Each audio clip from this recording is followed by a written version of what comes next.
Let's jump right into this explainer and break down the insane mechanisms of action powering ballistic missiles.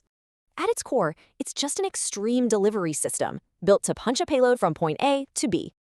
Think of it like throwing a rock, but upgraded with intense chemical propulsion and serious mechanical brains. Mechanically, this breaks down into 3 flight phases: the powered boost, the coasting midcourse, and terminal reentry.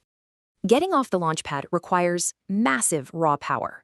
It relies entirely on the brute force of Newton's third law. Engines pull this off by burning either precast solid propellants for quick launches or pumping highly volatile liquid fuels. Combustion creates massive gas pressure. Blasting that superheated exhaust downwards is exactly what thrusts the giant rocket upwards.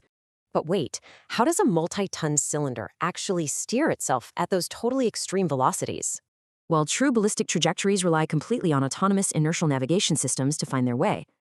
It's basically mechanical dead reckoning. Onboard gyroscopes constantly crunch the exact position without needing any vulnerable outside signals. To make precise course corrections mid-flight, the missile uses a steering mechanism called thrust vector control, or TVC.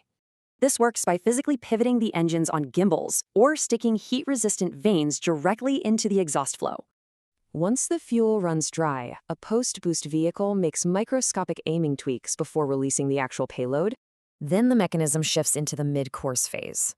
The payload coasts silently in an unpowered, ballistic freefall.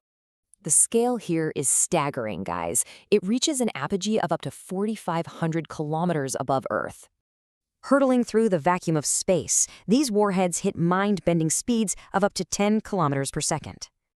To dodge interception, it forms a massive target cloud, mechanically mixing the real warheads with tons of dummy decoys. Eventually, this silent spaceflight gives way to the incredibly violent, friction-heavy terminal phase of atmospheric reentry. Here, atmospheric drag hits like a brick wall. Gravity takes over as the vehicle plummets at hypersonic velocities. Orchestrating that raw propulsion, intricate gyroscope guidance, and pure unpowered ballistics is a seriously staggering mechanical engineering feat. So as next-gen weapons introduce extreme maneuverability, how will the fundamental physics of this historic ballistic mechanism change forever?